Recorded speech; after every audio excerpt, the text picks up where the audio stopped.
សួស្តីបងប្អូនទាំងអស់គ្នាថ្ងៃនេះយើងមក unboxing mainboard ប្រភេទX99 ដែលជាក្រុមហ៊ុនរបស់ Honanji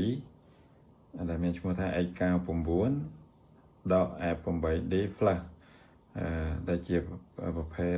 mainboard សម្រាប់យើងដាក់ CPU ប្រភេទ Xeon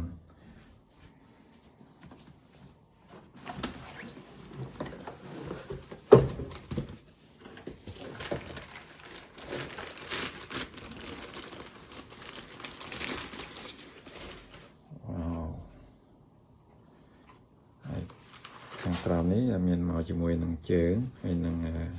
កាវសម្រាប់ដាក់ CPU បតនេះដែរគឺមកជាមួយនឹងប្រភេទ CPU Xeon 2696V4 ដែលមាន Core 22 Core និង Street 40អញ្ចឹងវា processing 2សរុបទាំងអស់វាឡើង44 Core និង80 Street បាទហើយមានបទនេះដែរគឺប្រើប្រភេទជាមួយនឹង M.2 Gen 4 Gen 3ហើយនឹង M.2 យើងមានរហូតដល់3 slot ទី1ទី2ទី3ហើយចំពោះទី3នេះយើងអាចដាក់ជាមួយនឹងប្រភេទSATA ក៏បានហើយខ្សែ SATA មានរហូតដល់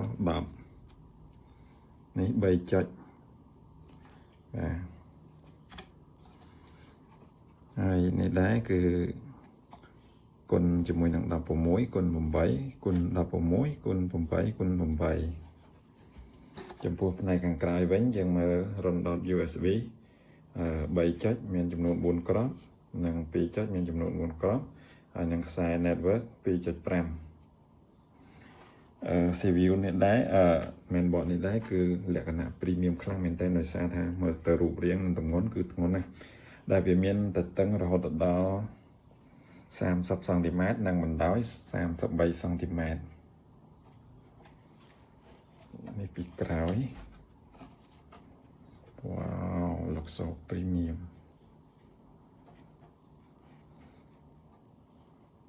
បទនេះដែរខ្ញុំធ្វើការបញ្ជាទិញទៅនៅ app របស់ចិនដែលមានតម្លៃ100ជាងហើយនឹង CPU ពីក្របនេះ100ជាងដែរព្រោះ CPU នេះវាទំហំធំអញ្ចឹងអានេះបទនេះគឺសម្រាប់យើងយកមក RAM លក្ខណៈជា workstation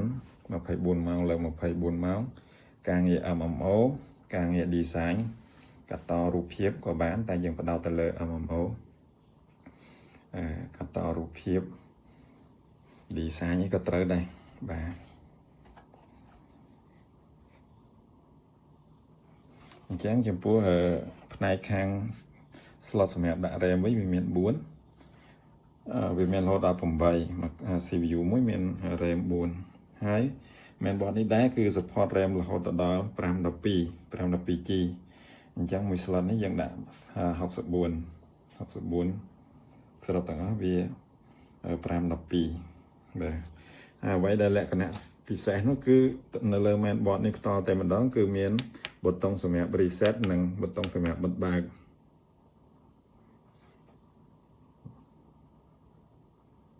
បាទ